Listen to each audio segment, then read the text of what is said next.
Then I heard the name. Happy birthday to Ann. Oh, this must be the Ann Hussein lah. But I didn't get to her full view lah. Only saw a bit from the nose up. From the nose up, huh? Yeah, I just because hungry. I'm trying to figure that one out. No, hungry. Eating, break time, must rush. Oh, so and look, you were looking at her from your nose up. Okay. Yeah, so I was like that. Oh, okay, Ann. Okay. Ooh. Hi everyone, this is Chris Hansen. Welcome back to my second last episode for season 1. And right now, as you can see, we're on widescreen right now, so you can definitely see my guests. I've got with me 2 people I hold in very high reverence. Why? Because without the 2 of them, I don't think Singapore's music today would be interesting. As a matter of fact, it's not bloody interesting at all today. Oh. It was before when these 2 guys were playing in our music scene. And I have the 2 most wonderful people I know. And I hold them in such high regard, with so much respect, but I was so not minus off my potty mouth linguistics today, despite that fact. But I will say this, these 2 are 2 amazing musicians, super talented, and gave Singapore so much, and that is, in my opinion, you go judge for yourself at the end of this show. I have with me on my left, I have Jason Shahul, and I have the Ann Hussein, who makes me so scared every time I get on stage and she happens to be in the audience. Okay, I hear this all the time. Why is that? Of course, because, look, Ann, okay, now we're on camera, so I'm going to say this. Jason knows the story. When I was 14 years old. I do? Yeah, you do. I told you this. When I was 14 years old, at East Coast Park, there was a pub called Tavern on the Square. Mm-hmm. At 14, I used to kind of squeeze, cajole, wile my way in to watch you guys play. Really? Your parents knew or not? No. Me and my gin tonic. 14 years Chris. See lah. Statute of limitations. Okay, so I was there at that age, and I watched you guys. Throughout my life, in my growing years, there are people I attribute my growth as an entertainer to, and most of these people don't know who they are. Some already do, because I make it known. Yeah, and you guys are partly responsible, contributory to who I am. Wow, really? Yes, I am. Wow. Yes, I'm touched. You guys are partly responsible because the influence you've had on someone like me to watch, my God, Gingerbread play. To watch Gingerbread play was 14 heaven. years old. Gin tonic. Was that one you remember lah? I think it must have probably been the gin tonic, right? No lah, please. I go there, can afford one drink only. I save up for a few weeks to go one night to go and watch, you know. Wait a minute. There weren't any bouncers out at the door? There were. There were? Of course. And then how did you slip in? Do you know me? Don't you know me, Dato? I call Jason Dato, by the way. I mean, you know me, right? I will, hi, how are you? Make friends damn quickly, one. Oh. And I squeeze in the door. Of course. Me and my Whitey charms. What do you think? Okay. Well, you were not this big before, right? No, no, of course not. I was a lot younger, so a lot smaller. Don't go there, okay? Yeah. All right. Please don't go there. Okay. Anyway, I as I said, I hold you guys with great regard. I think what you guys have done for the music business or the music industry in Singapore, you know, really setting the baseline of what we should be about. And in my mind, you guys are part of the people who were responsible for it. Okay. Thank you. Thank you for saying that. The base establishment. Thank you. I told you to bring that 10-cent coin. Ayo. You didn't bring. Okay. What 10-cent coin? As a tip lah. For 10 cents only. I expected more, man. Anyways, of all the people and all the bands and the musicians that have come and gone, and I went to do my research. I mean, of course, I know you guys personally, but I have to conduct my due diligence and went to do my own research. You guys are actually featured or listed in NLB's history archives. We're that old. Oh, you mean the museum thing, right? Well, not really museum even. I mean, it's not about being old, and I mean, you guys are featured there, or you're listed in it. When you search for Gingerbread, it pops up under NLB. Oh, really? Yes. And the album that you were in, Class Acts, right? And of course, the iconic song that you guys wrote, produced, performed, recorded, Roses. To this day, it's still being played on national radio. Practically almost all the worthy radio stations play your song. And you know, frankly, man, I mean I went to check it out and I said, oh, my goodness, I don't think there's anyone or many Singaporean musicians listed in our history archives. I'm sure there's many. No. You forgot about the 1960s, maybe? Exactly. I mean, not many. There are, but not many. And yes, the 1960s. But when we're talking about later on, today, how about maybe the 90s? Today. Well, they have to wait another 50 years, then they'll be there. 50 years? You haven't been around like 50 years. Has it been 50 years? No, right? Huh? Yeah. Really?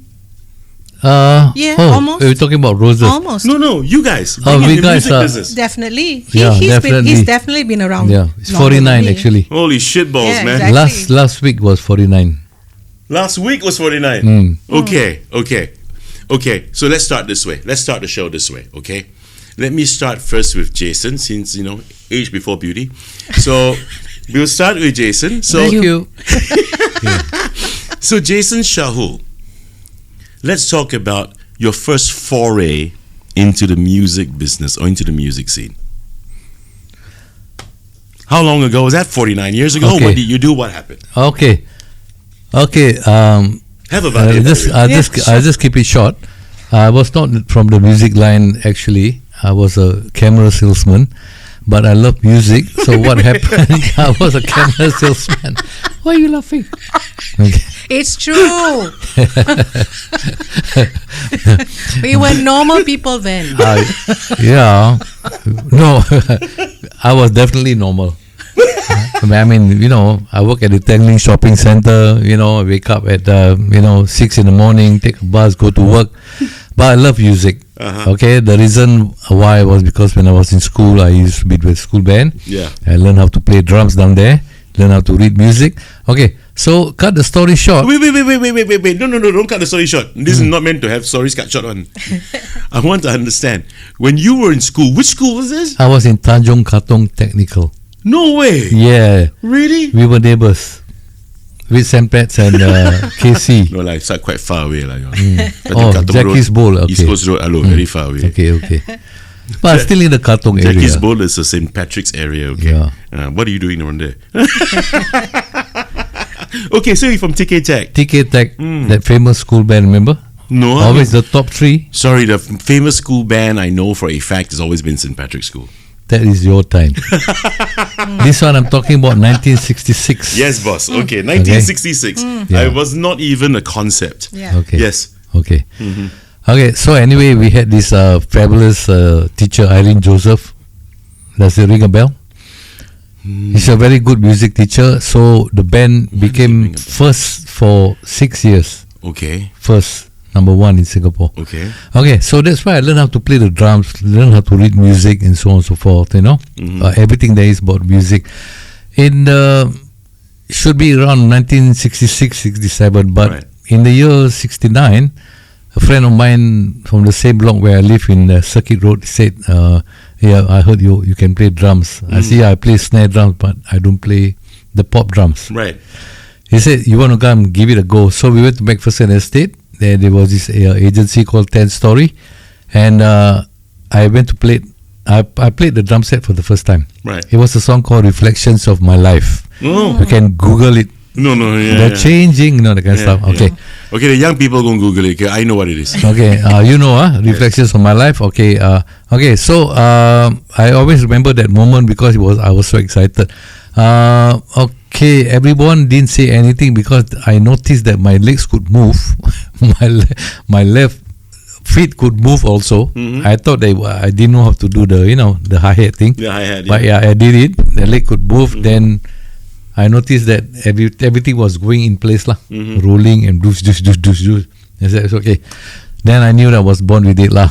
Okay, but then lousy drummer, very lousy. Okay. There's only 2 rules that I know: tung tung tududum, tata tung dungudum. That's all. Then lousy drummer lah. That's all I could do lah. Okay. And then if they didn't have 2 cymbals, if it was on the left, it's going to be a problem for me because I'm right-handed. Right. So it's going to be like tung tung tungudung dush. Every time I got to go back there. I need to come back here sometimes. You know what I mean? So it's like okay. So anyway, we formed a band and we played at house parties. During those days, you have a veranda, you put the instruments there, PA system, and blah blah blah. Yeah, and I noticed that our repertoire was so small, we can actually count the songs lah. Mostly from the Bee Gees and the Lobo, remember? Yeah. Stony, all that kind of song. Stony. And blah blah blah. The most exciting was Beautiful Sunday lah. Alamak. That was the sing-along song lah. Hey, Beautiful Sunday. Okay, but I noticed I played in places like Serangoon Gardens, I played in Changi Beach and all that. I noticed nobody was looking at us. Okay. They were all looking at the food. Right. That was the food was like more interesting. No, What's the difference today, man? That's the truth. Because we were so lousy. The organist from Malaysia, he only knows the major and minor chords. That's it. And he doesn't know any inversions. He doesn't know any progression. Oh dear. He was just like that's it. He doesn't know any. Any better lah. Okay. No 7 or 9 or nothing. Flatten 5s, no. And diminish or you had a drummer like me, you only know 2 drum rolls. And the guitarist is always like fiddling with his guitar. I think his guitar was always out of tune. Now I can confirm that after being in the. How old were you guys then? Oh, I should have been in maybe about 19. What was the name of the band? That's a good question. We never had a name. We never had a name. It was a no-name band. No-name band at the no signboard restaurant. I remember the guitarist mentioned something about Duku. Duku as in the fruit, no? Duku Boys. Oh, really? I didn't pay any attention because I thought it was horrible. Duku. Ladies and gentlemen, Duku. So I didn't pay any. That's why I didn't want to remember it. Okay, so anyway, that being said, the guitarist was actually a guy who works in Kodak. Okay, how I got to know him when I was working in the camera salesman. He comes with his bag. He takes all the old film. Remember? You have to process it, right? Develop and all that. He puts it in the bag, right? And he brings it out to Kodak lah, in Alexandra. The next day after your pictures are done, he comes back again. Okay, so what happened was one day I actually spoke to him. I said, not bro, those days was brother. Brother, you do you like music and all that? Yeah, I like music. I said, why do you ask? I see you always got headphones in your. He said, I listen to music all day long. Those days was earphones, remember? White color earphones, not like the one, the iPad, just like what we're using the now. Apple. No, was really earphone. Oh, in ear? Yeah. I don't know, man. I won't even call it in ear lah. It was really, you can buy it from the Pasar Malam. Like for 10 cents or something. Okay. And he started speaking about bands like America, Red, and blah blah blah, which was my favorite at that time, and blah blah blah. And then he said, I actually played the guitar. I said, where do you stay? He said, I stay in St. Michael's. I went to his house one day and I actually saw him playing his guitar. I said, this guy not bad lah. But now I know that he sucks lah, But he was like above me lah. I know 2 rows lah, but he knows 8 chords, Okay, so we form out, nobody look at us and so on and so forth. And this organist was from Malaysia. He had to go live for Malaysia. This Kodak guy got booted up from his job. Okay. So he was not interested in life. Right. Okay. And Moses, the original from Moses Gingerbread. Vadham. Okay. Original from Gingerbread was also part of the outfit. Oh, really? Yeah. So you guys go way back. Well, those guys, not me. Those guys. Okay. Yeah. You guys go way back when? Really? Way back then. Yeah, 1969, 70, you know. Oh boy. Okay, but the thing is, everybody knew that we had no standard lah. You know what I mean? Even Moses. Even Moses lah. I mean, that Hofner guitar, went to a long threshing lah. One day when I was playing that Hofner guitar, right, the neck fell off from the body, Excuse me? While playing performance at the American club, yeah. Yeah. Can you imagine? You know that Paul McCartney Hofner guitar looks like a violin. It's a bass guitar. That's the only guitar he had. So he didn't tell us that actually he got it from Sungai Road. You know what's that? Yeah. Okay, Sungai Flea Road. market. You just use the elephant glue and paste the thing, and then it gave way. It gave way, and then suddenly the bass stopped lah. We keep on playing lah. We keep on playing, and the bass stopped, and blah blah. Then we realized, oh my God, the neck came off from the bass guitar. So customers came up to the stage trying to fix it. I don't know how. We had no glue at that time. Everybody was like holding on to the thing, and Okay, so anyway, that was it. I said, time for me to quit. Yeah. Mom is making a lot of noise. You're not having a proper job. Father doesn't like you to be in music. And time to quit. Find a proper job. Okay, so I went to... this one becoming my life story, yeah? Oh, okay. I'm going to stop you very soon. Don't worry. Go on. Okay. Okay, just 1 minute. Hey, Kai, you might want to turn that one off. Yeah. By the way, if I don't use this, is it okay? It's fine. Okay, great. It's cool. It's getting a bit hot in the ears, right? It's messing my hair. Yeah. Okay, just I'll give you just 2 minutes more of my life before this whole thing started. Okay, I love music, started back in school, blah blah blah. Moses was with us, 2 other guys, the band was not good, nobody was looking at us, was not watching us. We didn't even have time for practice. Father, mother didn't like what I was doing. Right. I had to go and find a proper job, to support the family and so on and so forth. And after that, somebody said there's a job in Tangling Shopping Centre. It's a camera shop. Right. You can learn a lot of things from there. Right. Because they will teach you. Right. So I was actually selling cameras to people like Ilsa Sharp, Siva Choi, Kurt Rolfels from Asia Magazine. Right. Even your Bertha Hansen, people from the States Times. No, my sister was definitely too young to be a journalist at the time. But you know Ilsa Sharp, right? I don't. Okay, that's the wife of Siva Choi. Oh, okay. So anyway, all these people from the States Times and blah blah blah, they were buying professional cameras. Okay, so the job was good. Managed to get some money, extra money, can buy nice clothes, can afford to make bell-bottom velvet pants, have nice haircut from Willie from London, stuff like that. Started smoking, and blah blah blah, this and that. Okay, so the thing is, it was just Moses and me, right? So we those days we didn't have a handphone, so we don't contact each other. Okay. If I want to meet him, I have to go all the way to Jalan Kayu. It's Seletar Camp, Yeah. Which I do once a month, 2 months once, because I was not interested in music anymore.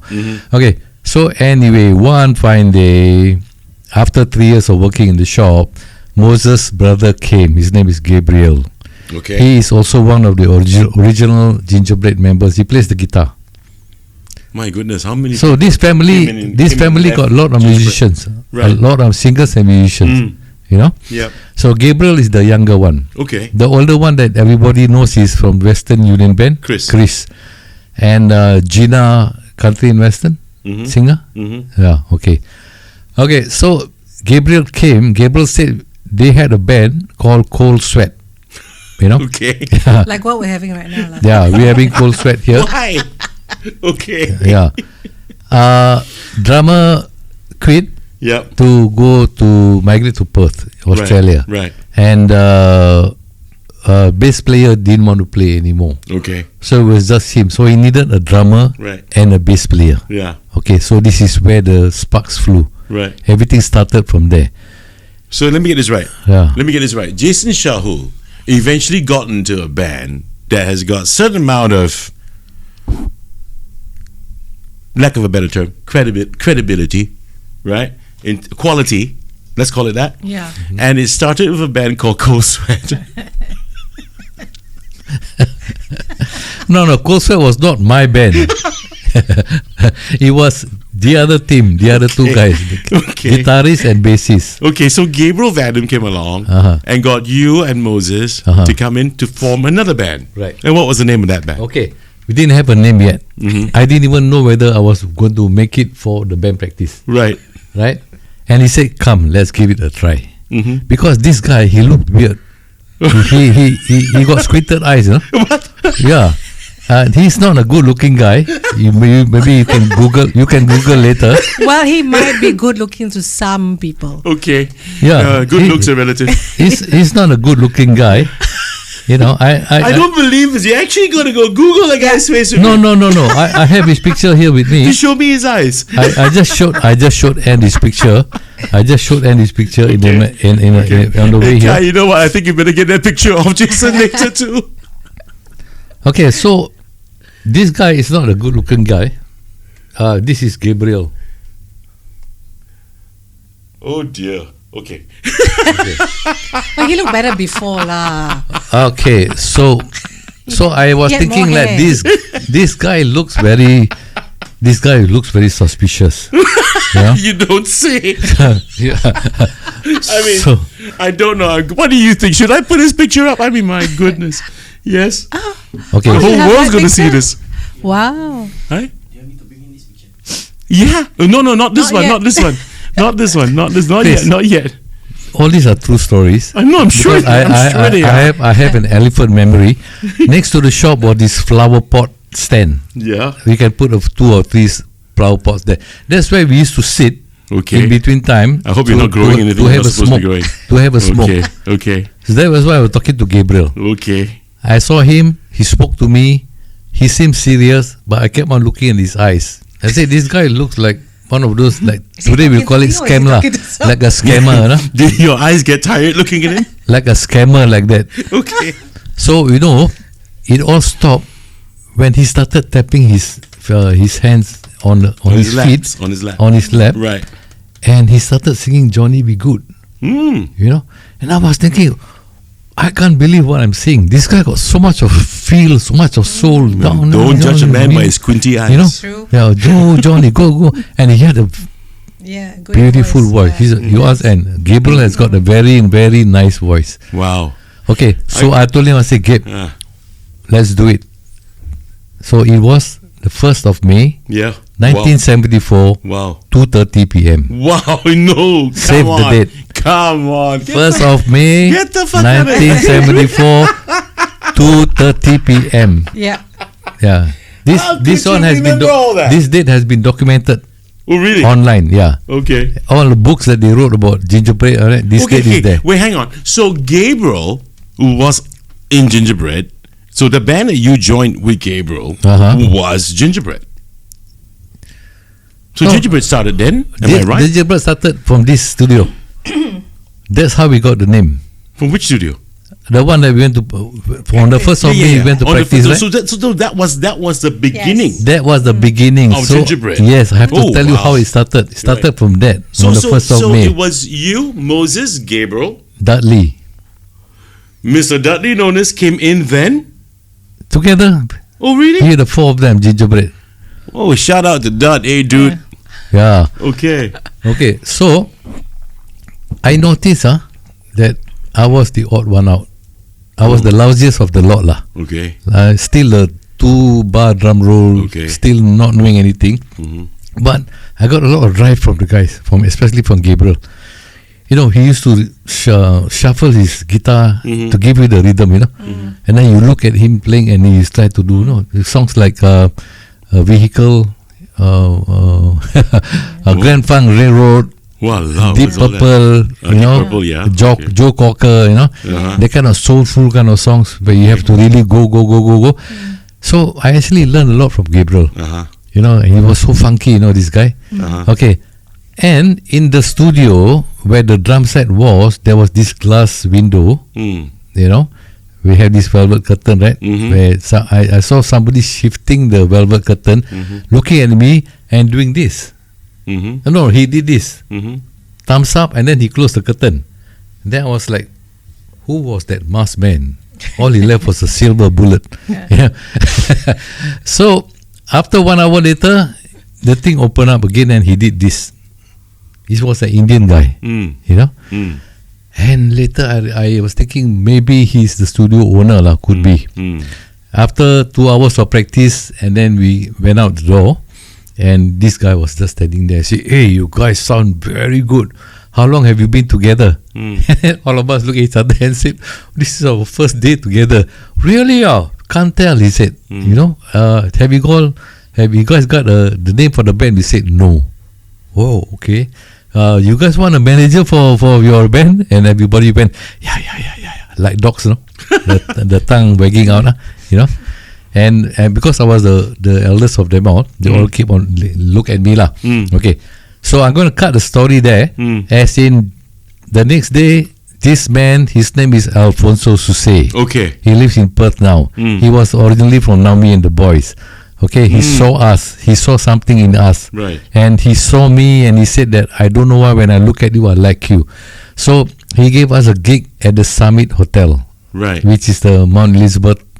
Now it's York Hotel. Okay. Okay, at the top, we think. Yeah. And the bands that were playing there those days were very good bands. We had to play side by side with Stephen Francis band. Stephen Francis. His brother Irene Shout Francis. Out also Stephen. Yeah. And we have to play side by side with bands like Family Robinson. Never heard of them. Yeah. Okay. You do it once, you do it twice. It's a nice song. Okay, Family Robinson, the show, I know, the TV show in back. Okay. Not that one. Okay. So you know, I was highly pressurized. And everybody, the audience, my friends who come to watch me and say, listen, you need to go for drum lessons. You need to get a tuition teacher. You need to go and learn this straight if you want to continue. Right. So I thought about that. So 1 month after playing at the Mandarin Hotel, Golden Venus, you know where it is? Orchard Hotel. Wow. Okay. Barbarella, and Barbarella. Yeah. There was a place called Barbarella. Yeah, Barbarella. Jane Fonda's character in the movie Barbarella. Yeah, is that so? Yeah. Okay. Yeah. Okay lah. So things were very colourful back in the 70s, like Tropicana and all that. Oh, you know? yeah, that one I know. Okay, but the thing is, I was still lousy lah. Very lousy. So I found a tuition teacher. Okay. He lives in Racecourse Road. It's a private house. He had a basement studio. Right. Frankie Supaya from the Experiments. Heard of the group? Yes. Yes. Okay. So he locked me up inside the basement and asked me to practice paradiddles and strokes and blah blah blah until my palms are all ballooned. You know, I have to break the balloon because it's not hardened yet. Then I improve. Alphonso gave us our first gig which is now Wisma Indonesia. Okay. Last time was Wisma Atria. Now it's last time was Wisma Indonesia. Okay. There was a club there before, right, next to the Indonesian embassy. Okay. We worked there for 3 months. Yeah. You know lah, as a young boy, any job come, any contract, we just take. Meantime, before you continue, he forgot to mention that Alphonso was the one who gave them the name Gingerbread. Okay. The next day, I came back to the shop, right? There was a phone call, and Alphonso said, listen, I got a very good name for your band. I said, oh, that's nice. He said, what do you think? Gingerbread. And I thought, okay, so I called up the guys during lunchtime. Everybody said nice. Wait. How could you say Gingerbread? Oh, okay. Well, if someone came to me and told me, Chris, I got a great name for your band. It's called Gingerbread, and I'm gonna go, why the fuck Gingerbread? Yeah, explain why. Yeah, why? You know Steve Jobs. Excuse me? Steve Jobs. Yeah. The Apple guy. Yes, I know. He told the staff, you're going to come up with a name for the company before lunchtime. Yeah. Or I'm going to call the company Apple. That's what happened. No, you must Google that one. Yeah. Okay. What's it got to do with Gingerbread? Okay. What I was thinking, I don't know about the rest lah. What I was thinking, there was a group called Bread at that time. Yeah. Remember? Yes, I know. David Gates. Yeah. So I thought maybe got some connection lah. You know, tumpang lah. You know what I Okay, mean? so we got bread, then we got gingerbread. So because the ginger there, and there's such a thing called gingerbread, I mean, Yeah. out of a bakery, right? You know, out of the oven. And then you guys just So, went ahead with the name. You have to gingerbread. remember this, okay, Chris? Life was very simple those days. Yeah. Okay. Okay, we didn't argue too much when the manager speaks. You know what I Okay. mean? Yeah. And something like gingerbread, probably you probably didn't know what it meant. But I did ask him, Uh-huh. what was on your mind when you gave us this name? He had said, I gingerbread was for in makan." Shangri-La last night Uh-huh. at the buffet, Right. tea buffet. Right. And it was very rare. I did not see gingerbread for a long time. It was not the Christmas season. Right. You know, I see rare and tasty gingerbread lah. I said, okay. So the thing is, it became a household name. So Right. now we cannot argue now. Right. Already patent already. Okay, Dato, I need to stop you there for a minute because right now I'm going to turn my attention to Anne. Okay, Anne's good. been really, really quiet. So Good. I want to find out from Anne. Okay, Jason started his story from how his beginnings were like. I mean, selling cameras was the most hilarious damn thing I've ever heard, but coming out from him. Am I allowed to eat this? Oh, please, by all means. And, you know, and I mean, this is the first I'm actually hearing from Jason that he started selling cameras for a living first. How about you? How did you start? Oh, mine is not as colourful as Jason's story lah. I think hers is more colorful than mine. Not really. I Okay. mean, you're the one eating the vade. Never mind. Let the viewers decide. I grew up in a family of singers.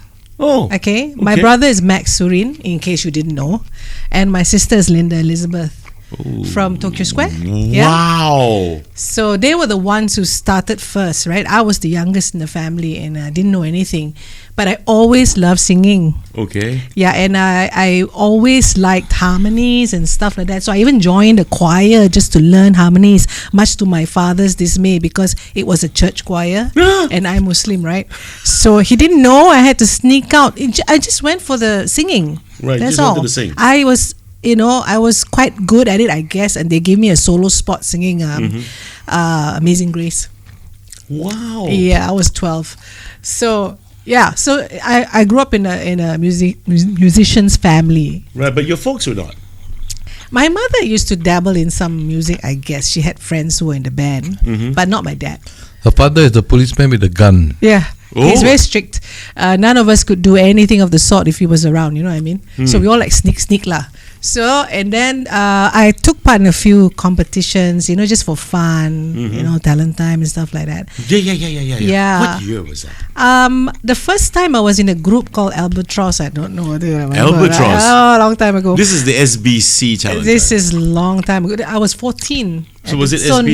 1976, I think SBC. Oh, 76. You remember the Albatross, huh? 76 is RTS.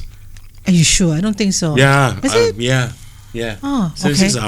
RTS. So, four of us, we didn't get to the finals. We just got up to semifinals, but it was the first time, And then I studied piano at Yamaha. Oh. I learned, classical at the time. I hated it, but there was no pop piano at the time, okay? Right. So I had to go for classical lessons. So my teacher is Danny Cole. Oh, yeah. Yes. Yeah. Yeah. So anyway, he liked my voice. He asked me to sing, and then I sang, and then he sort of liked my voice. So he recommended me to his friend Larry Lai. Remember Larry Lai? Of course. Yeah. So one fine day I came to class, and there was this man sitting there together with Danny. I'm thinking, who's this man? And then suddenly they say, oh, play the piano. So I played, and then they said, okay, now sing. So I played and sang, and then they said, oh, let's hire her. So he asked me to go on the Rado show. Oh, yeah. Yeah. So at 16, Yeah. I was the singer in the Rado show, and I remember he gave me the song, sing this song, Selma Houston, because you have a nice jazz voice, sing this song. So I just stood there, and I remember it was a TV show, my first ever, just stood there and just sang the whole song like that. But what came out from that was because the producer of that show remembered me when it came to Talent Time 1980. Right. And I knew about it, but I didn't go for the auditions and because I'm just shy, And then I get a phone call. From shy? Yes. Believe it or not, Chris, is the truth. You can ask my husband. Believe it or not, she's a very shy I'm person. very shy. Okay? Really? Yes. It's a struggle for me every You day. almost didn't get married. Yeah. What's that? But that's another story. Oh, yeah. For another podcast. Okay. No. I actually have your pictures. I'm going to put up that one later on. Yeah. So anyway, the producer rang me up and said, "How come you didn't come for auditions?" I said, "No lah, I don't want to." And I said, "No, you just come this Saturday and you just be there." So I was there Saturday, sang, took part in the in auditions, and I remember, was it Terry, the old man, the pianist? Terry was playing the piano, and then I said, "Do you know Ice Castles? The theme from Ice Castles?" Then he said, "I've never heard of the song." So I said, "Can I play?" Then he said, go ahead. So I played and sang, got through the auditions, and eventually won the competition lah. I was lucky lah. Yeah, and that started the whole, music thing, the singing thing. But still, it's in my head, I'm like, okay lah, I just love singing. And I said, but I'll never be a singer. Right. I thought I wanted to go and study further. I wanted to study psychology actually. Yeah, and I actually went to pre-U. I got a place after my pre-U. I got a place in Australia. But so happened my dad passed away at the time, so I couldn't go. So just, doing gigging and everything. And then one fine day I had a phone call. Can you help this band out, Gingerbread? Sorry, I'm going to stop you there. Okay. What do you mean gigging? Gigging for who? Because I won the talent time. So I used to do a lot of TV shows. And then I used to do like Singapore, Malaysia exchange. Oh, I see. Film festivals and stuff like that. And I get like, gigs here and there. Just to sing a few songs, and stuff like that. Yeah. But I didn't belong to any band. Okay. And then that phone call, right? So help. Who placed that phone call? Yeah? Their manager at the time, somebody called Dave Locke. Okay. Who knew me from my sister somehow. Okay. Call me up and say, listen, can you come and help out this band who needs a singer fast because theirs had to leave. Right. So I said, oh, okay. Just for 2 weeks, why not, right? So I went, and that's when I met Mr. Jason Shahul. Gee. Yeah. All right. Yeah. See the face? I went with my boyfriend, by the way. Oh my goodness. You like all that, huh? Oh gosh. Okay. And then the rest is history lah. You see, the rest is history. No, it's not history. What? Okay, you can't stop like that. Okay, you came in. Dave Locke called you up. Continue the story. And then you went in. The band needed help for 2 weeks. You went there with your boyfriend. And then what happened? Can't stop there. So what are we talking about? Are we talking about music? Yeah. Okay, so what do you think I was talking about? I don't know. There's so many branches to the story, you know what I mean? Oh, I will get to the other branches later. Okay. Anyway, it was my first time singing with a band. I think. I mean, a band like that, a professional band. Right. Okay. So what I used to do was, I remember American Club, and then the door behind, right? I like come out and sing one song, and then after that I go back and sit, wait. And then after that, if there's time for me to sing another song, I'll come out and sing. It's just that. Oh, really? Yeah, it was quite boring. And you were not playing, you were just singing? No, nobody knew I could play any instrument. I was just, You didn't want them to know? Yeah, so, okay. No, it's not that. It just didn't cross my mind, you know what I mean? And towards the end, when the 2 weeks was about to end, I was telling him, I said, oh, I'm going to leave. And he's telling me, you know what you need? You need to join, form a 3-girl group and, work, have a group like that. So I was quite disappointed because I was enjoying my time with the band actually. Okay. Yeah, and then that's it. And then one fine day, I think this one you can continue. Okay. Right. You know why Chris this is called the husband and wife tag teaming. Now this one you can continue. You know why Chris is a bit confused? Because there was one part missing. Okay. So Gingerbread 1974, right? 1st of May. Right. Blah blah blah. Yeah. Okay. So Anne joined the band was 1981. Right. Okay. So that space of time. Okay. Space of time. It was a 4-piece band traveling in places like Kota Kinabalu, Ipoh in Perak, Kuala Lumpur. Oh wow! You mean you guys Sarawak went down up that Gingerbread thing?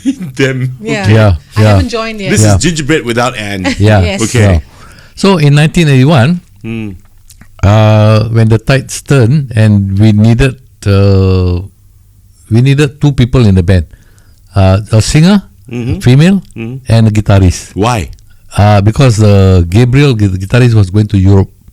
Well, how come? They just wanted to go to Europe. They wanted the job.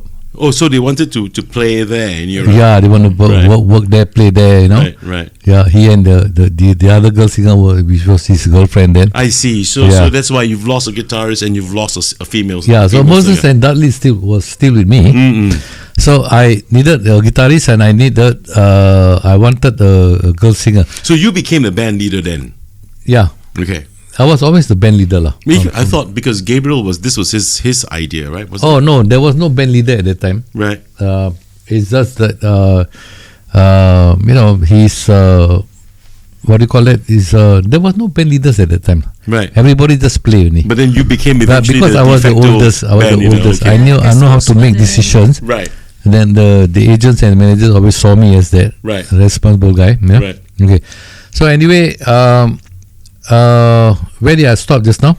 You said you needed a female lead. Yeah, I needed a female lead and blah blah blah. So that's the story that Anne said just now. Right. Okay. Prior to that, there were many times that I heard this name Ann Hussein. Right. But I haven't seen her. Okay. You know, every time that when she was in this certain place, I knew about it much later. Right. Okay, for example, I was learning sound engineering in EMI Studios at McDonald House in Orchard Road. Right. With Vincent Lim, Reggie Verghese, Martin Pereira, you know. Wow. Okay. They all were doing harmony for Tracy Huang and Francis Yip and Sudirman and DJ Dave or whatever lah, you know. And I will go there and make coffee for the engineer. So, vacuum the carpet. Wait, hang on a second. You were already playing for Gingerbread. Yeah. And you were doing that in EMI Studios. Yeah. In the afternoons, evenings. Why? Because I wanted to learn sound engineering. Right. So he really did the Simon Cowell thing, huh? Which is? Simon Cowell started that way too. He was like the bus boy in the recording studio. Is it? Yeah. I think the good ones all started that way. I was doing that actually with don't want to mention names. Okay. Never mind, you can mention names. Okay. So anyway, because you need to learn. Okay. The engineer I was learning from is actually James Lim's father. Wow. The popular sound guy amongst most Vincent musicians. Lim. Okay. Yeah. So he will be noticing me, like I'll be looking at a certain area. Okay. There's the compressor. Right. He knows I'll be asking him later, and he will prepare the answer and all that. Yeah? Right. So I learned from there lah. But I was heard that Ann Hussein was there together with Mahani Muhammad and hear all his names, Farida Ali and blah blah blah. They were like EMI's backing, the EMI's property lah. Backing singers. Backing singers Basically, for the albums. Monsters, man. Wow. Yeah. Okay, so there was a time when I used to live on my own. I don't know why I didn't have a TV at home. So when I listened to the talent time, right? Hey, listen, life was simpler, okay? Okay, those tube television, you want to buy the tube, it's like that expensive compared to the LED. Door to open to see the now the LED you can buy then cheap, right? Then you turn the dial to change channel. Tuk, then the thing broke. Okay, so I actually heard and on in talent time, right? The earlier sessions, hits in semi-finals and all that. I actually heard Ice Castles, I think, on the radio. It's a beautiful song, anyway. Yeah, on the radio. So I heard it on the radio when it was played on radio. I also didn't know. Oh no, because it's Radio Television Singapore. Oh, so okay. So you're saying that it's played on radio, but not that you recorded it and then it was played on radio. I guess they broadcast on TV. Yeah, they broadcast on TV and radio lah. That was clever broadcasting before. So when I went to work that day, I was working in the Shenton Way area. Right. Performing, and I used to tell Moses, I said, this girl Ann Hussein, I think she's going to win the contest. Very good singer, nice, smooth, silky voice. And she said, I actually know her. And Moses was in another contest with Ann somewhere, somehow. Oh, you remember that? Yes, but that was like when I was 12 with the school talent time. I didn't even know Moses was there. So I did not see. So I'm surprised he knows. So you're oblivious to everything, right? Just go there and sing. Yeah, exactly. I did not see. I have not met Ann at all. Right. I have not seen her face. Nothing. Then I was playing at the Peninsula Hotel, and she was in the lounge on this side, and I was in the big club on this side. Mm-hmm. Somehow we didn't meet, no? Mm. There was one day I was in a coffee house and I heard somebody sang a birthday song, and when I turned, I thought I saw her. Mm. Because then I heard the name, Happy Birthday to Ann. Oh, this must be the Ann Hussein lah. Mm. But I didn't get to her full view lah. Only saw a bit from the nose up. For the nose up, huh? Yeah, I just because hungry. I'm What? trying to figure that one out. No, hungry, eating, break time, must rush. Oh, so and look, you were looking at her Yeah. from your nose up. Okay. yeah, so I was like that. Oh, okay, and okay. Anyway, one fine day, I actually had a good look at her.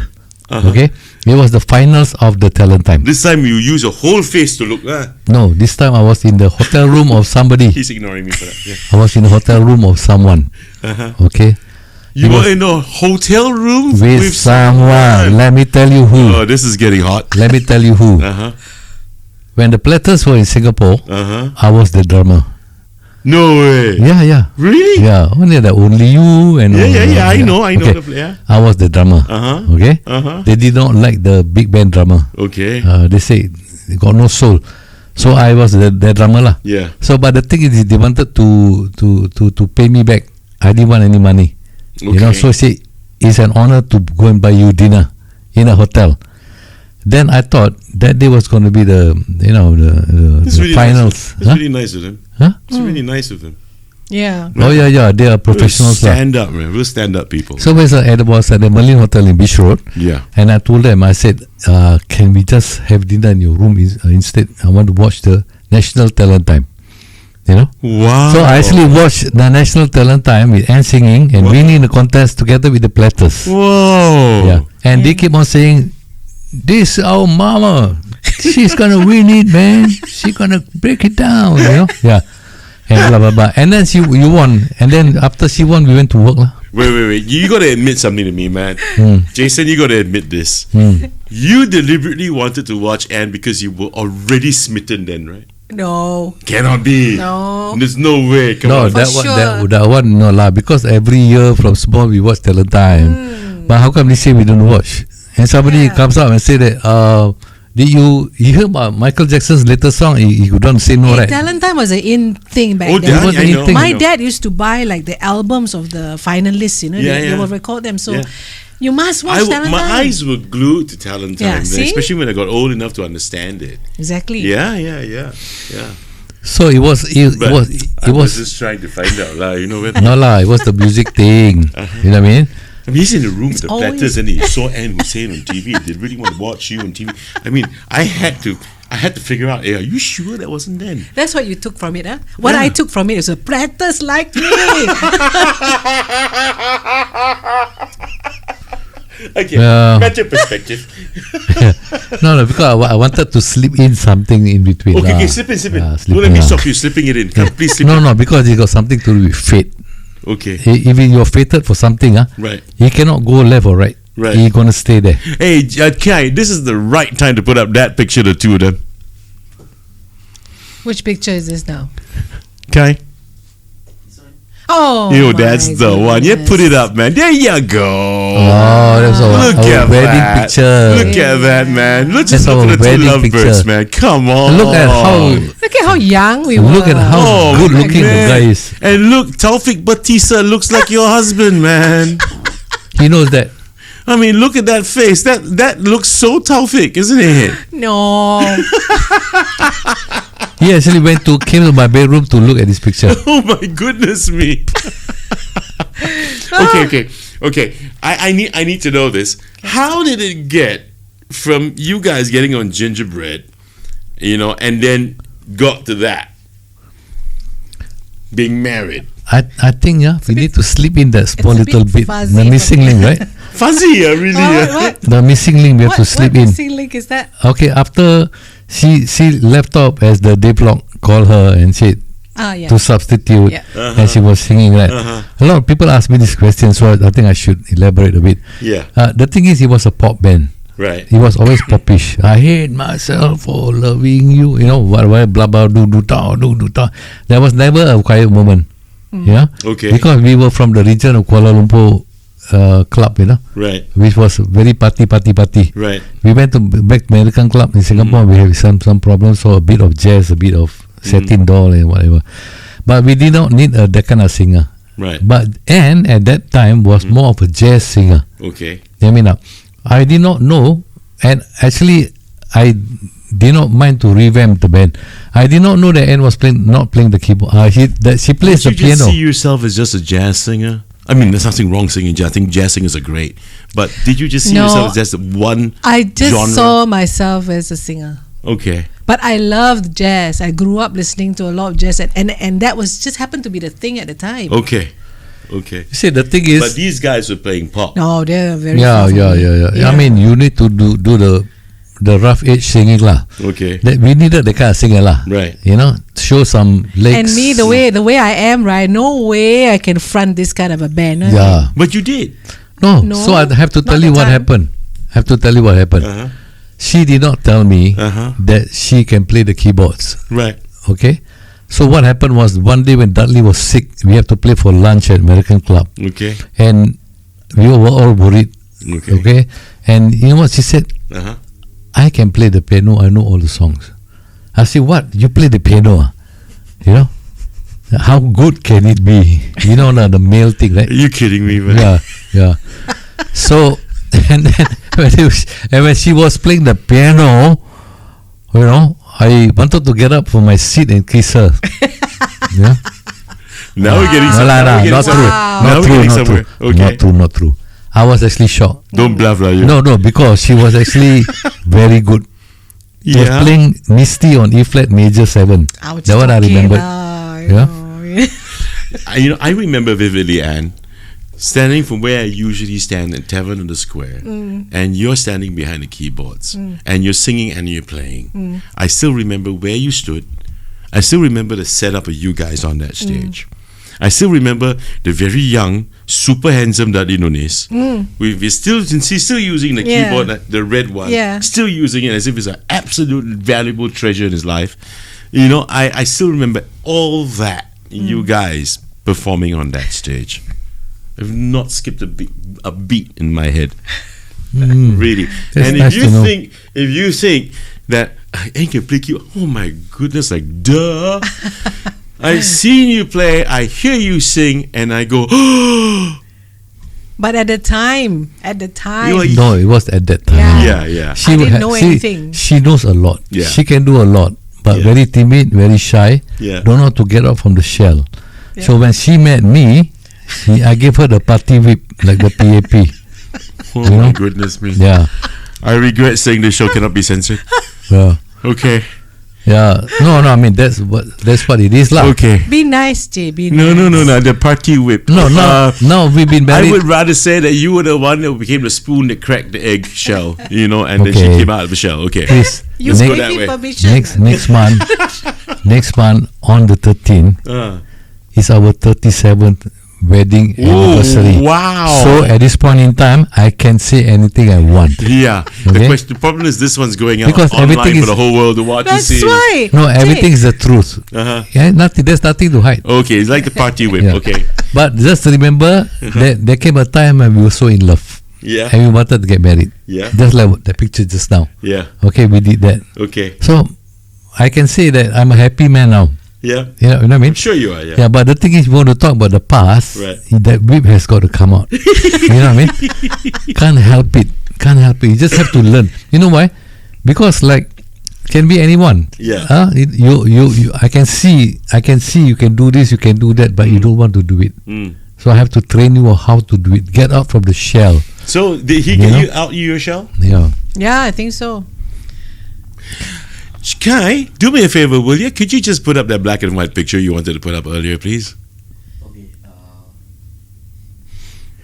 Which kind of show do you have when you actually can just talk across, and cameras and all that? Yeah. Can we just stop for a moment now and go toilet? No, I wanted to ask him when you asked to put the picture Okay, just now. Kai, can we we're going to take a toilet break, ladies and gentlemen, but please don't go away. I promise you we're not going to continue recording while we're going on this toilet break because Jason needs to take a That's pee. more like it. Okay, That's we'll more be like right it. back.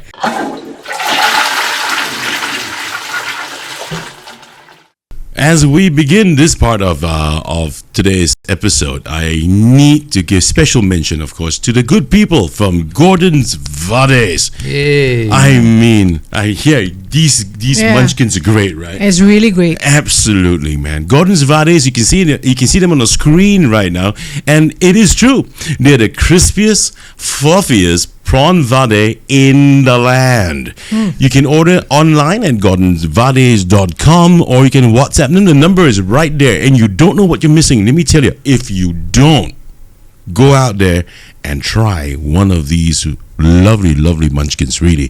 Vades, the best are from Gordon's. Thank you so very much again, VJ. You're a gem, dude. You're a legend. Thank you so much. And now, back to the show with the good people from Gingerbread.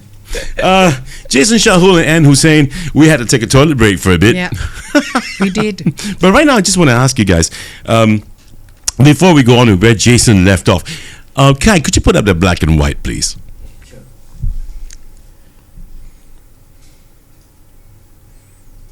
There you go. Please tell me about this picture. In this picture, I recognize Jason. Well, take a look at that shot, man. Look at Jason, man. Come on. I mean, Look at the hair. I mean, yeah, man. Look at the hair. Now we've only got a hat, but now I don't. And we know the reason why a man has a hat on all the time. And look at Dudley Nonis. Look at that guy. Come on, man. Women should be throwing underwear at him at the time when he's performing. They did. Oh, really? Seriously, Dudley? Well, not underwear, but Look at that face. they did swarm around him. Oh, and you look great. You look great in that thank picture. you. Who are the other guys? That's Raffy, isn't it? Yes. Jive Talking's Raffy. Yes. Now, how did he get into the picture, man? How did he get into That's a was he- Jason question. Yeah, okay, Jason question. Okay, Yeah. Jason. Oh, if you're asking me about Raffy, Moses worked with Gingerbread for 12 years. Yeah, okay. Right? Yeah. And after that, Raffy took over. So after Moses left, 12 Raffy years, took over. Raffy took over. Okay. And he was playing the bass. Raffy is actually a bass player. Oh, really? Yeah.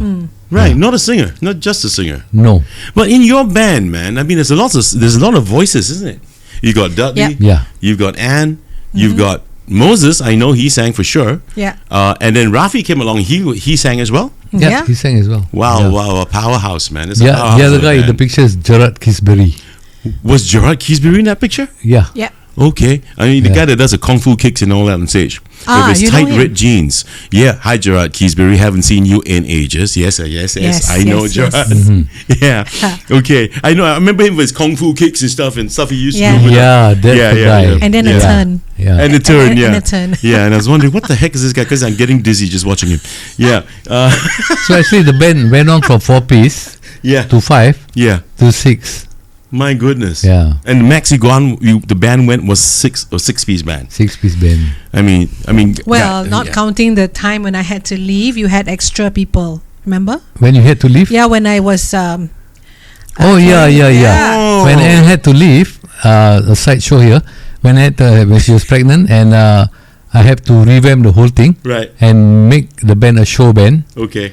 So what we do is like we played in places like Hard Rock Cafe, Jakarta, and we went overseas and all that. Right. Yeah. Right. And that was, I think, 7-piece, I think. Yeah, you had 3 frontliners. 3 frontliners, What yeah. the heck? Yeah, it was that's a why show lah. band. Wow. Yep. Wow. These Okay. are- Can you yeah. please explain to the ignorant, including myself, what's the difference between a pop band and a show band?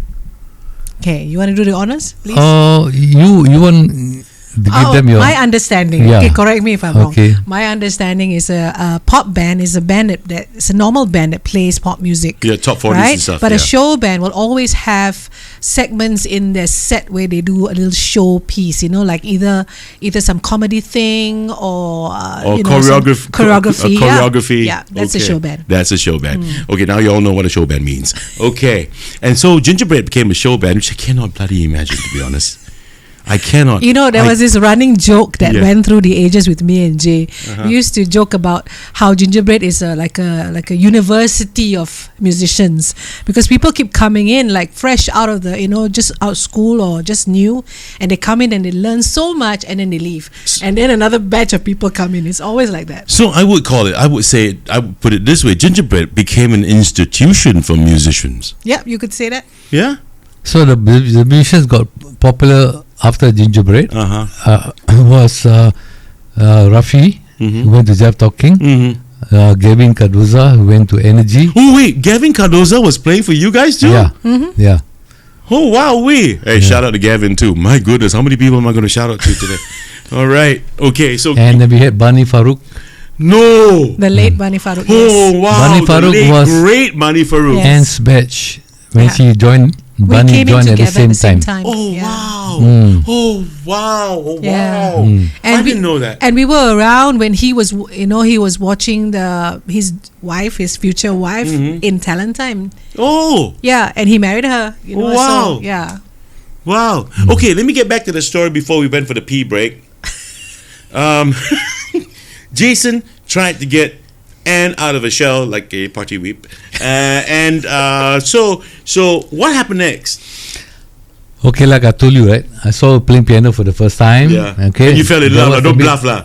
He was already I in did love fall in before love then, yeah. with her piano playing. Okay. He was really so good. No, it was like good. Pinocchio. He was very good. He was very good. Yeah. Okay. So what happened here was Now he puts on his headphones. huh? Yeah. Okay. So This is the most spontaneous shoot I ever had. Yes. so I knew that she got to do more pop stuff lah. Right. It's not so much the moving, you know. Okay. Okay. So the thing is, I told her, I said, okay, let me get for you a Fender Rhodes, which is an electric piano. Ooh. Okay, you sit down. Dudley is still going to be there. Okay, so let you handle all the piano parts. Right. Because you will get full piano parts then. Right. So you had songs like Michael McDonald those days. Yeah. We needed that full. I keep forgetting. I keep forgetting. Yeah. And so the thing is, I told her, I said, this is not going to be for long. You have to keep on increasing.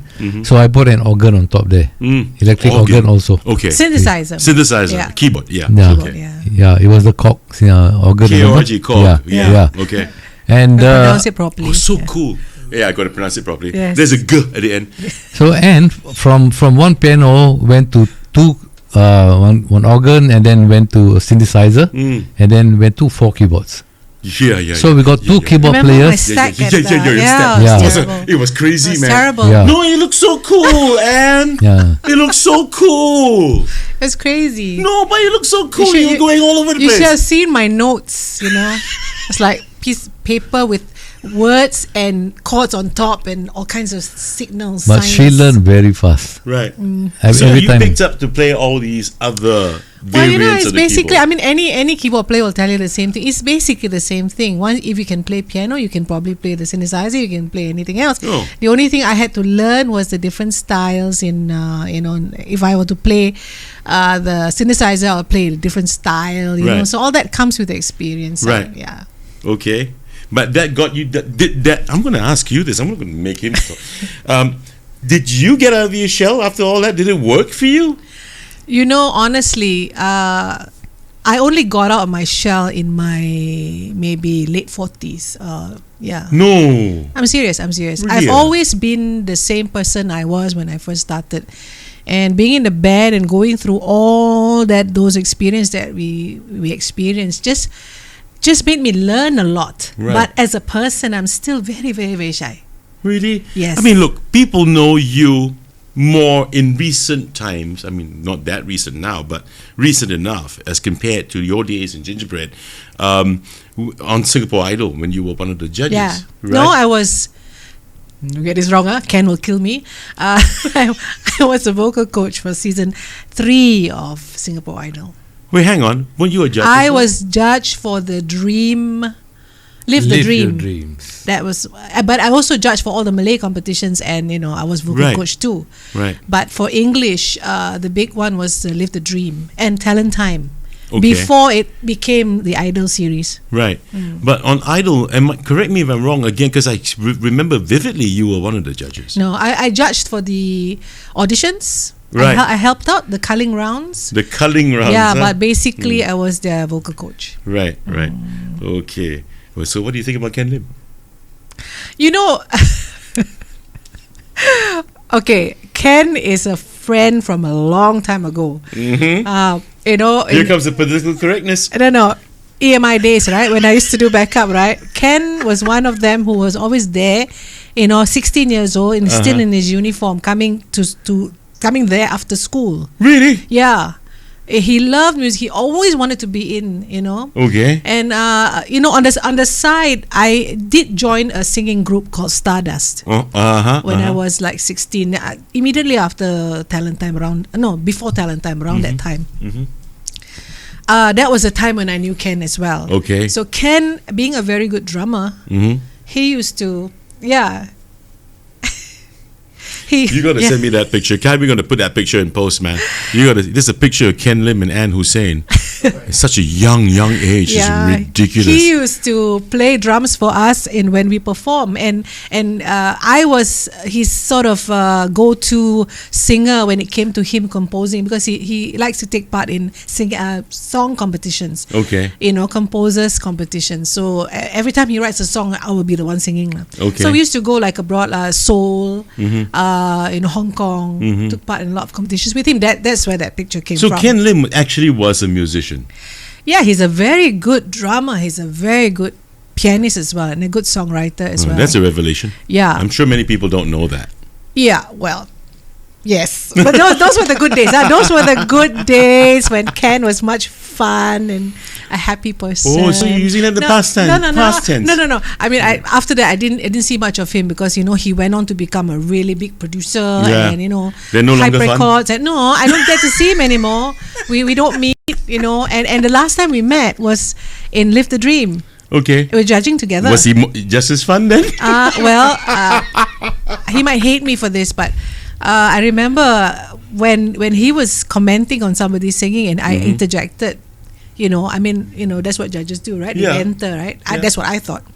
And then after that, during the commercial break, he was saying, "Don't stop me when I'm for crying out loud. Get the fuck out of here, man." and so, okay. So I get it. Oh, man, I would have blown a gasket, man. Yeah, really. I mean, jeez. I'm sure he didn't mean it that way. I mean, I don't know the man, but I think all of us who remember the Idol days would remember him for all of the things he said, and now that you're saying this, I mean, come on. It was a Simon Cowell days, where everybody wanted to be him. Yeah, that's Simon Cowell, yeah? Yeah. Again, that is Simon Cowell. Yeah. That's a different ball game. But anyway, let's move on. I'd like to understand, in your minds, being in Gingerbread, the band is not just a band, it became an institution of sorts for musicians. And again, as I started the show, I mentioned this, that you guys are listed in our history archives, like as if you guys are a bunch of, hey, look at that, it's something in a museum right there, Museum, that's the word. and in my mind, and I don't know if you feel the same way, I'd like to understand from the both of you, the highlight of Gingerbread's success, was it the song Roses? You go. Ta-da. You go ahead. Okay. in order of merit, right? In order of merit. Okay, sure. Order of merit. List it down. Yeah. Gingerbread performing band. Yeah. Back in those days, hotels and pubs. Yes. Okay. Fast forward, Ann Hussein. Yes. Became a bigger band. Yeah. Okay. For sure. Okay. Then after that, we were offered a contract with Warner Music. Yes. Okay. Which that never was answered my calls, by the way, nor my emails. Yes. Not Roses yet. Okay, I know. Yeah. This guy Alphonso Soosay, the guy who gave the name Gingerbread. Right. He was working in a studio. Okay. Right. And he offered us an album to do. Right. Which was in Malay. Right. Okay, so we did that one, and it became a hit. Okay. In Singapore, Malaysia, Indonesia. Okay. Great. Okay? Yeah. And they wanted more. So you mean Warner wanted more? Warner. WA. Okay. WA. They wanted more, and we went on and on and on. We did many albums, and Roses came on in 1985. Why? How come? How come you guys wrote that song? Was there a reason for it? Somebody asked you to do it? Okay. So there was a time when Warner Music said that we wanted to let the media choose 5 bands in Singapore. 5 bands to record an album. Okay. So they got people like Kanan Chandran from the Straits Times. They got Mr. X from radio. Will Xavier, hey. Yeah. And then we had Lim Sek, I think. And then we had there were 5 bands. The 5 bands were Reggie Wilgis also. Yes. The 5 bands was Gingerbread, Chris Ho, Zircon Lounge. Okay, Yeah. Speedway, Patrick and Freddy Lee. Heritage, and Gingerbread, and so Tokyo Square. Tokyo Square. Okay, 5 bands. So we were chosen by Straits Times lah. Okay. Kanan Chandran. Right. So that's how Roses came about. We need to compose a song, And it has to be an original song? original song. Yes, Yeah. supposedly. But Tokyo Square's Within You'll Remain Yeah. Yeah. isn't an original. Yeah. They It is not. reorchestrated the song, Yeah. rearranged Yeah. it, right? Yeah, Okay. But Roses is original. original. Yes. Who yeah. wrote that song in amongst you guys in Gingerbread? Moses wrote that Moses by song. Moses wrote the song. Yes. Yeah. And the lyrics, the words? Also, Also him. Wow. Moses wrote Roses. That was punny. Okay, that was a true story. Anyway, that was a true story lah. That was a true story. Sure. Yeah. Now, when you guys heard the song for the first time, I'm sure, I mean, Moses had to write it. Moses had to play it for you to listen to, right? yeah. Am I right? What were your first impressions? Wow. You want to know the truth? Yes. Yeah. I hated it. Why? Why? How do you feel about this? Well, me being still in the shell. I had At that time, of course. you still in the shell? Of course. I had nothing to say. To me, I just felt like it's not my kind of song, but what? So what? What? Okay. You know, if a big company gives you an opportunity to record a song, right? Yeah. You want to do the whole work, right? Yeah. Bang, bang, boom, boom, boom, boom, blah, blah, blah, you know? Right. Yeah. But that didn't happen in Roses lah. But come on, till this day, man, it's only 2 songs I hear from that time, from that era, that's being played on air in Singapore radio, and that would be Roses, top of the list, followed by Within You'll Remain. Yeah. So we were lucky. I mean, people liked the song. How can you say lucky? It's a beautiful song. It was a beautiful song, and it still is a beautiful. Yeah, it is a beautiful Yeah. song. Yeah, but the chord progressions But- was ends chord progressions lah. You know? I had to Yeah, that jazz was it up a rehearsed bit lah. lah. Okay. Yeah. Sure, I mean, all that's Yeah. fine. You guys jazz it up. But, the end part of that song is just so awesome. And you just end up like you. I mean, at the end of this episode, we will be playing just a small excerpt of the song because, as I said, WEA, you don't answer emails and you don't answer calls. I don't understand. Yeah, so we're gonna just play a small little, just the Yeah. end part of the song. Yeah, and so that people can recognize what song we're talking about here, Yeah. because the younger lot might not know. Speaking of the younger lot, before I move on to that question, Kai, I'd just like to make fun of them for a little bit. Could you Make fun. put up the one that says shoulder pads or something? Oh my god. What the hell is that, pads. man? Well. Oh God, that What one. the heck is that? Check out the mustache. No, who's the guy in the bottom corner, on the right bottom corner? Right bottom corner. That's Dudley. No way. Yes. What does he look like a girl there, man? Well, Yeah, it must it be the does. hairdo lah. Yeah, he actually does. God, I'm so gonna rub it in. The guy on the left is Buddy Farouk. Yeah. Oh yeah. Yeah. Well, what's with the shoulder pads, man? Okay, this one, he has to answer because when I came in the band, I had to follow their. Well, it was the Jason, era. is that you with the mustache? Yeah. Yep. You're that's kidding me. You're That's just me. kidding me, man. Mhm. That's you with the mustache. Okay. It was the time of Earth, Wind and Fire, remember? Oh yeah. Yeah. Oh gosh. Yeah, you Do forgot. you remember? Okay. Can we put up the other one in the red? The one in the red, please. No, not that one. That one, yeah. Okay, this was Michael Jackson. This is the time Exactly. of Beat Michael it. Jackson. Yeah. Let's beat it, isn't it? Of course. I mean, okay.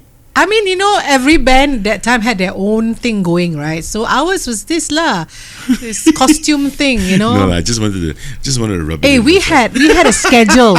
We had a schedule, okay? Okay. Today, what costume? Tomorrow, what costume? Okay. Curtain also got. Okay. Yeah, because we actually literally bought curtains. Huh? And made a costumes. uniform. Yeah. No way. And then we went to some Ulu place. You took us, right, to buy PVC. For what? To make costume. Really? Yeah. If you look at the Class X album, right? Yeah. You can see that PVC thing. Okay, but this is where it's a great segue, because look at the commitment of bands like you guys back then. Yep. Right? Compared to the bands of today, what's your take? The bands of today, they don't care lah. Just t-shirt or jeans, you know. Okay. In their defense. Okay, here we go. I mean, I feel like they have no choice, because the way the music industry then was very vibrant compared to what it is now.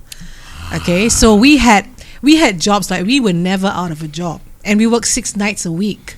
You know, compared to some of the people here, like 1-2 nights a week. You know, sometimes no job at all. So you know, you can't blame them for not keeping up with this part of it, lah. Yeah. But of course, the dedication and the commitment must always be there, regardless. Yeah, sure. But you mentioned a word. You mentioned the word vibrance. So, what's the both of you? What do you think today? Do you think our music scene is vibrant? You want to go, Jay? As vibrant as it should be, not as opposed to the past. As it should be. You're talking about band performances, I'm talking about in everything that's got to do with the music scene in Singapore. even in recording. Whether it's recording, whether it is live band performances, whether or not it is about the standards of musicians today, you know, the commitment levels, how about even the club owners, bar owners, you know, the works, whatever comes to mind, please just share it. Okay, so I have to tell you the truth then. Please do. It's about the truth. Yeah, you see, back in our time, we have to learn every single thing, right, from the scratch, from zero, including chords and progressions and music arrangement, and always to come up with new stuff, new things, new costumes, new publicity material, blah blah blah. But these days, they don't learn anymore. Right. They just use a standard computer program, right, just to drag and drop some loops, some drum loops, and blah blah blah. Right. You don't even have to play. It's all digital. That one is in recording lah. Yeah. As for the live performances, that is as far as they can go. But there are a few groups that comes up with very good melodies, right, and some good harmonies. Right. But that's about it. You know. But everything else is all fake. As in tuning the vocals, auto-tune and stuff and blah blah blah, so that when you get to hear them live, you don't enjoy the performance at all, because you realize that this is not what I heard. How about showmanship? The people leading the front. What do you think, Anne? Well, of course, there's one or two, like, for example, I mean, the only one that comes to my mind at the moment is Jasmine Sokko, for example. Okay. You know, like, she always does a whole routine when she does any of her performances, right? So there are people who do that, but I don't think there's enough opportunities for many of them to really go all out, you know, because there's just nothing. There's nothing going on. Yeah, there's not many lah. Yeah. I wouldn't say it's nothing. not like the days when you had great guys like Dennis Hu, the Europa group, and you got bands everywhere playing. There's always a spot for them. And we had a lot of support from the locals, you know, like whoever comes to watch us. What do you think should be done then? If we have no vibrance in our music scene today, what do you think ought to be done? What should happen, in your opinion? That's a after the COVID, especially the COVID, you know, spoiled everything. Sure. Let's forget about COVID. Yeah. Let's move forward now. What do you think should even be done? before the COVID, there was lesser clubs to play. Yeah. Okay. Recording companies don't want to sign on new artists. Okay. They say they're not having enough following. They can't. The HQ doesn't want this kind of band. So people like Jimmy Wee from WA and all that, they stop working for recording companies. Right. They open up their own show companies. Right. So that part of it is gone in Singapore because he was the main supporter. Lim Sek was the main supporter, Right. and so was Ken Lim. But all that is gone. As for the club scene, those days you used to have 3 kinds of performances in a hotel. One in the lobby bar, a pianist like Danico, for example. Right. Then one in the wine bar or something. Exactly. Whatever. And then you have one more in the club. Right. Right. And sometimes you even have like people like Bernard Solosa in the disco. Right. So 4. Right. Right. All the hotels were like that. But now there is no hotel. There's no piano. There's no piano. No more piano at all. Yeah. That's There's shocking. No more piano. That's shocking. I went down. I was at a Shangri-La a couple of weekends ago because I had to meet someone there. One of my students had to meet her there, and I walked past my usual favorite. Used to be some time ago, piano lounge where Boniface DeSouza, Bonnie, shouting out to you too, used to play, and I used to watch him play there. Today I walk past, and not just Shang. I mean, most hotels I don't see a piano. Yeah. I think that is so damn sad. Hey, hotels, you're being real stupid, really, because we're losing this. We're The losing piano this so at the badly. Merchant Court Hotel is right now in the Singapore River. I'm sorry, really? The That's a piano? joke, right? Boniface used to work there for 10 years, right? Yeah. But Bonnie didn't throw into the Singapore River. Okay, but it's definitely not in the Singapore River, lah. I think everything has shifted, now. Everything has changed. Yeah, so now everything goes out to influencers. Yeah, it goes to the internet and it goes to social media and Instagram. You can go and watch a very good band. God, I tell you, these days. Get a life, people. Really get a life. And I think man. sadly, a lot of the young people that we have these days, the musicians, they don't know what it's like already. They absolutely don't. They don't know what's good, what's not good. So that's why I want to thank the both of you, because when I was young, the influence you guys had, people like myself, and I'm sure I'm not the only one. It's something that you gave someone like me something to work on. Seriously, and just me in the crowd watching you. Like when even for MCs, and these guys know who are the ones that I look up to, and I used to skip school and I end up in Parkway Parade, and I'm on the second floor on the banister, and I look over just to watch someone host a show. Yeah. And I just want to listen and I want to watch, and every damn thing I want to take in. Yeah. Even listening to radio and listening to guys and their voices back then on radio, voices were a big thing. The quality of voices were a big thing. Correct. I've said this across so many guests in all of my shows. People who were DJs, people who were MCs, radio DJs, even. And the quality, the standards that were required back then was really demanding. Exactly. And that was great, So it's so sad that today's young don't happen to have that influence anymore. Rare is rare, really, really rare. Anyway, I'd like to ask you, Anne, I know that you've been doing vocal coaching, right? For singing? Yeah. Yeah, great. And what happened? What happened? What happened to Gingerbread? What happened in the end? Gingerbread, the name, the brand is still alive. It's the same spirit, but in a different body. I know that.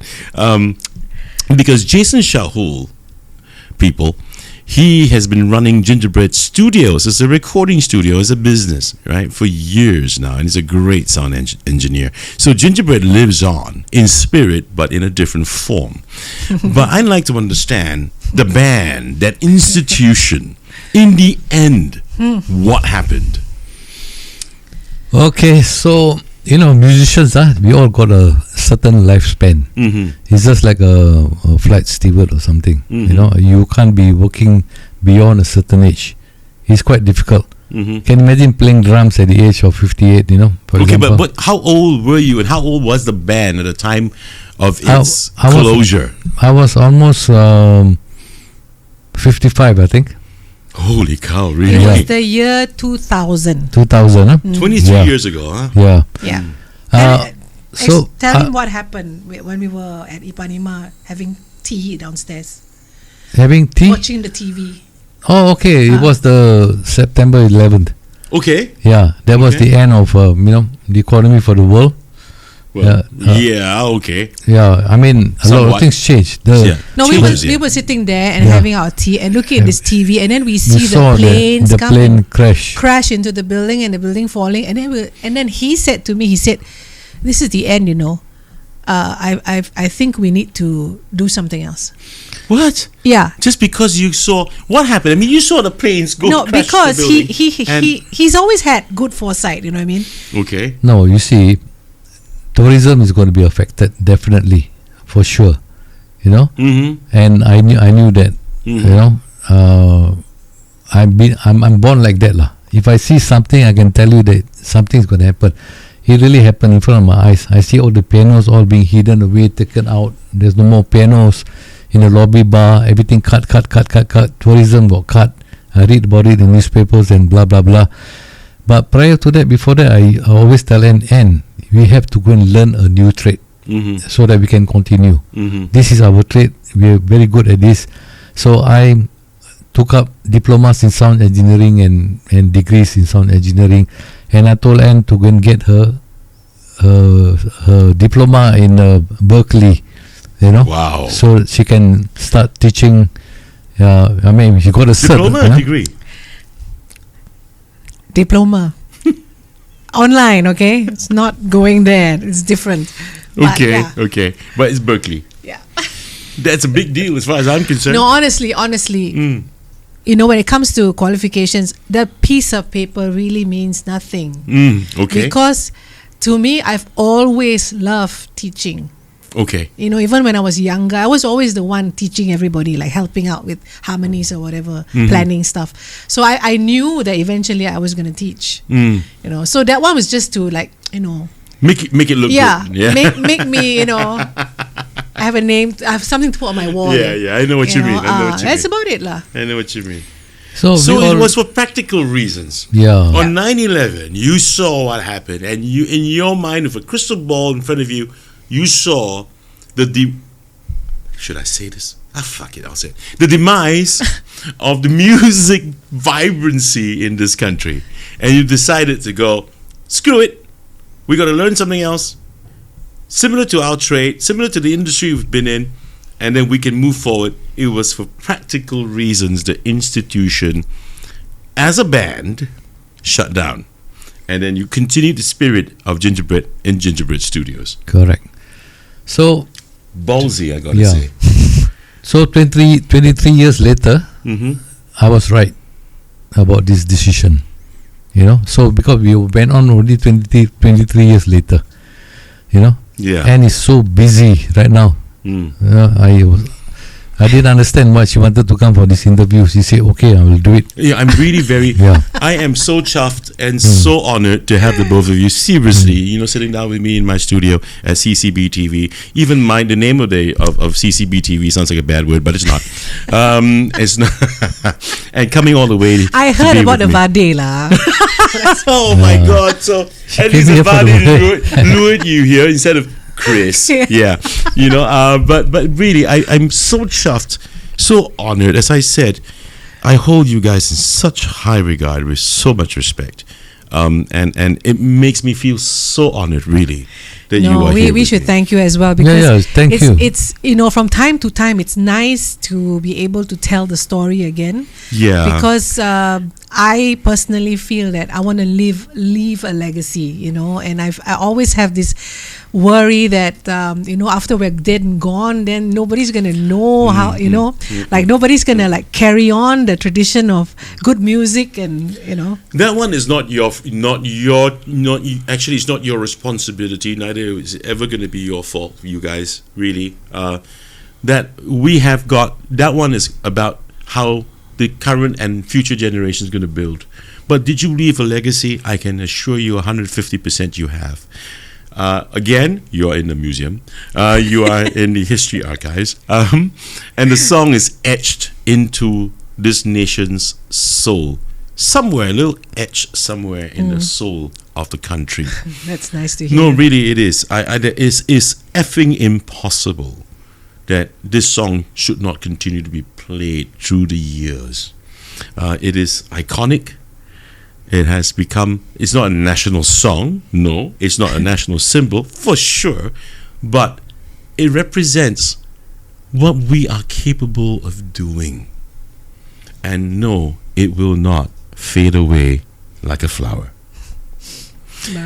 And with that cheesy little final comment from me, but I meant it. Thank you so very much for watching episode 11 with good people who are not bakers, by the way, but they come from an institution, a band called Gingerbread. And it's an iconic symbol of music here in Singapore. And I am saying it. It is my opinion. You can screw me. I really don't give a shit. But this is my opinion. And if you don't believe me, listen to the song at the end of this episode. This is episode 11. I've got one more to go before we shut down season 1. But season 2 will begin sooner than you think. This is Chris Hansen together with Jason Shahul and Ann Hussein saying, I'll see you again, guys. Stay safe. And remember, if you want to have some roti, make sure got halia inside it. Goodbye. Thank you.